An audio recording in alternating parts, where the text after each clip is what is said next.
Tell me in a comment below why you clicked on this video and whether me baking fresh cookies a few minutes ago had anything to do with it. Everybody loves the smell of fresh cookies.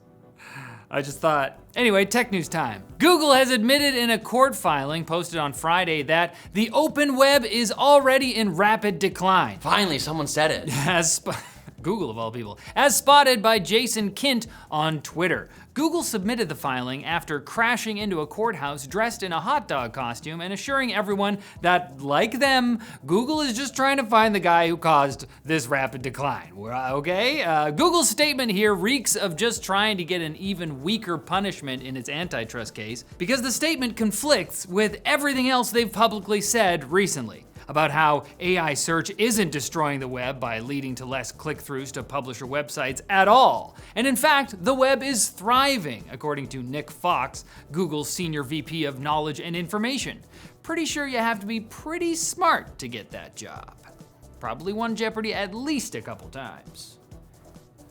Move over, Ken Jennings. I forgot, I would not win Jeopardy. So it's jarring to hear Google say something that seems to agree with recent research saying that AI tools are negatively affecting traffic to publisher sites, decreasing the ad revenue they can collect, and imperiling the already fragile economic model of the web.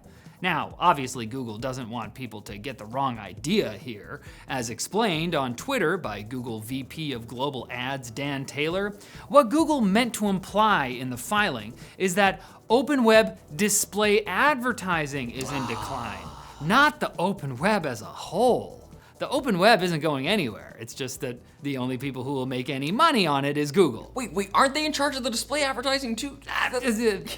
Hope this helps. $1.5 billion. That's the amount that Anthropic just agreed to cough up in a first-of-its-kind copyright settlement with authors Andrea Bartz, Charles Graeber, and Kirk Wallace Johnson, because writing a book is so hard, and they just deserve it. It was like a tip. But also because they initiated a class action against the company, claiming it used tons of pirated books to train its Claude chatbot. So many tokens. Bling, bling, bling. The settlement is particularly interesting because back in June, a US district judge ruled that using legally obtained books to train AI software is not actually a violation of US copyright law, which implied that you could just buy one copy of a book and train your AI on it and it's fine. But in the settlement filing, the plaintiffs state that if approved, this landmark settlement will be the largest publicly reported copyright recovery in history, setting a precedent for the future of training large language models using just about anything they can find online, as long as they pay for it. Because the big takeaway here is that training AI on copyrighted stuff you actually bought might still be fair use, but pirated books, well, that's gonna be $1.5 billion oopsie. Damage to subsea cables in the Red Sea is wreaking havoc on internet performance across Asia and the Middle East. On Saturday, multiple critical undersea fiber links decided to cosplay as spaghetti, just on their own, near Jeddah, Saudi Arabia, triggering widespread latency spikes in India, Pakistan, and the UAE. Microsoft confirmed that its Azure cloud services were also affected. Though traffic wasn't halted, many users experienced noticeable delays as Microsoft rerouted network traffic via longer alternative paths. It's actually worse, I think. Going the long way around. Status updates later indicated that Azure services in the Middle East have been restored, though ongoing high latency lingers for some users. Cable operators and monitoring group NetBlocks reported that telecom networks across the UAE also felt the pinch, with disruptions continuing as repair efforts ramp up. The worst part of all of this is that repair timelines are still up in the air, partly because the Red Sea isn't exactly the friendliest neighborhood for weekend cable fixing parties right now. Those dastardly Houthis. But hey, you know who is always friendly and chill? Our sponsor, Odoo, which has everything you need to run your business all on one user-friendly platform. Their apps make it super simple to manage all aspects of your business. Generate and send invoices that automatically convert currencies and apply your custom tax rules. Use phones, tablets, and PCs for point of sale. Create org charts, assign employee duties on a modern project management interface.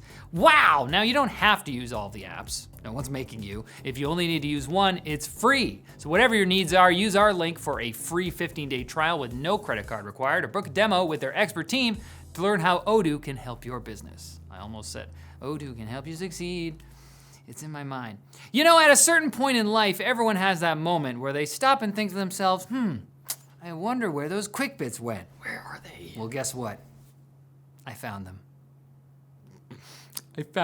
Back in March, Neuralink tried trademarking telepathy and telekinesis, promising a future where you could move stuff with your mind or whisper secrets without opening your mouth. Elon should try thinking. But last week, the US Patent and Trademark Office denied those applications. Turns out they were snagged way back in May 2023 and August 2024 by Wesley Berry, founder of a lucid dreaming startup called Prophetic, which is building a Matrix-style headset you wear while sleeping to trigger lucid dreams. Sex dreams you can control. Or any other kind of dreams. Riley. Still, Neuralink's own filings make it clear they want telepathy on the market, a brain-computer interface for thought-based communication and device control. But if you ask me, maybe Elon should try trademarking empathy instead. You know, people have feelings. And that one's also taken. Amazon's Starlink competitor, Project Kuiper, is finally showing off what it can do, hitting speeds of up to 1.28 gigabits per second in tests last week. That's faster than a lot of ground-based ISPs. But they have to go through the ground. It's a little harder than Space, Riley. It's space. It's space. And now it's not just a lab demo either. JetBlue has signed on as the first airline partner. Starting in 2027, about a quarter of their fleet will get Kuiper-powered Wi-Fi, which JetBlue says will be free for passengers. Only 2 years. Yes, finally, streaming Netflix at 35,000 feet without watching the buffer wheel do laps, although that can be entertaining when there's nothing else going on. Just use it to focus when there's a baby crying. Microsoft has open sourced Bill Gates and Rick Wayland's 1976 version of 6502 BASIC, the code that once powered icons like the Commodore 64, Apple II, and VIC-20. With nearly 7,000 lines of hand-tuned assembly now free on GitHub, free lines of assembly? Researchers can dig into the DNA of early personal computing, seeing how software was optimized when every byte mattered. They have souls. For historians, it's a rare glimpse into Microsoft's scrappy garage-era roots. For Redditors, it's a great way to see Bill Gates' sense of humor in the assembly comments. He's such a little, you know? He's a little sassy guy.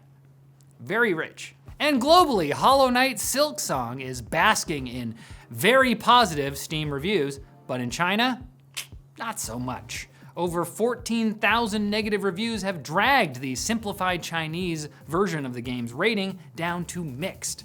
Why? Players say the translation makes it read less like a game and more like your buddy's D&D campaign notes after 3 Red Bulls if they were tossed into an anime girl dating simulator. Sounds fun, but one localization expert even compared it to a high school drama club's Elizabethan improv. Imagine trying to fight bosses while everyone's talking like Shakespeare.